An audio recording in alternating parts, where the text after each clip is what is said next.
Guys നമ്മൾ എങ്ങോട്ടാ പോകുന്നത്? നമ്മൾ എമ്പുരാന്റെ എവിടെ നിന്ന് എങ്ങോട്ട് പോകുന്നു? ഇപ്പൊ നിങ്ങൾ വിചാരിക്കും ഇവർക്കെന്താ എമ്പുരാൻ കാണാൻ ഒരു ഉന്മേഷമില്ലാത്തതെന്ന്. എല്ലോ എക്സാം കഴിഞ്ഞ് ചാടിയതാണ്. എക്സാം അയാളും കാത്തിരുന്ന എമ്പുരാൻ എങ്ങാനും ബാൻ ചെയ്താലോ? ഏത്?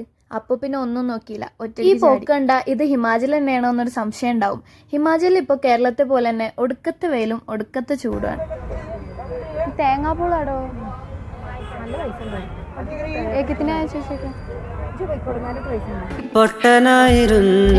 വല്ല ആവശ്യം ഉണ്ടായിരുന്നു. ധരംശാലയിൽ 3 മണിക്കൂർ യാത്രയുണ്ട് പത്താംകോട്ട്. അത്യാവശ്യം നല്ല റോഡായോണ്ട് തന്നെ ഇരിക്കാനും നല്ല സുഖം. ഏകദേശം 1 അവർ കഴിഞ്ഞപ്പോക്കിനും ഇതായിരുന്നു ഓരോന്നിന്റെ അവസ്ഥ. കുറച്ച് കഴിഞ്ഞപ്പോൾ ബസ്സിൽ തിരക്ക് വിടാൻ തുടങ്ങി. പിന്നെ ഒരു ദീദി വന്ന് എൻ്റെ അടുത്തിരുന്നു. തോടാ ഇന്ത്യ ആത്തിഹേ ആയതുകൊണ്ട് തന്നെ നമ്മൾ ചെറുതായിട്ടൊക്കെ ഒന്ന് സംസാരിച്ചു. ദീദിയും പത്താംകോട്ടിലേക്കായിരുന്നു.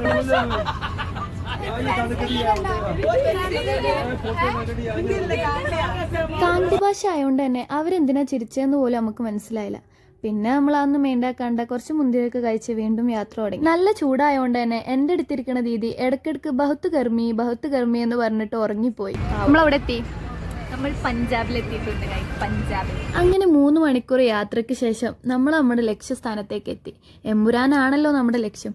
പക്ഷെ ഇടയ്ക്ക് വെച്ച് ലക്ഷ്യത്തിനൊരു ചെറിയ മാറ്റം ഉണ്ടായോ എന്നൊരു സംശയം. പിന്നെ എല്ലാവർക്കും നല്ല വിശപ്പുണ്ടായതുകൊണ്ട് തന്നെ എല്ലാവരും ഫുഡ് കഴിക്കാന്നുള്ളൊരു മൈൻഡിൽ അങ്ങനെ തീറ്റയും കൂടിയൊക്കെ കഴിഞ്ഞ് ഞങ്ങൾ നടന്ന് ലിപ്സ്റ്റിക്കിന്റെ ഷോപ്പ് കണ്ടാൽ പിന്നെ ഇവർക്കൊക്കെ ഒരു സൈഡ് വലിവുണ്ടേനു. ബട്ട് അതല്ലല്ലോ നമ്മുടെ ലക്ഷ്യം.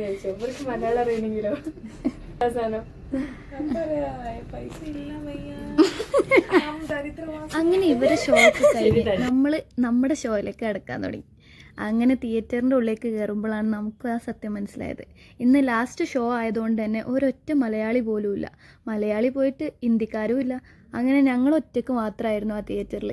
സ്വന്തമായിട്ട് തിയേറ്റർ വാങ്ങിയൊരു ഫീലായിരുന്നു നമുക്ക് തിയേറ്റർ കയറിയപ്പോൾ.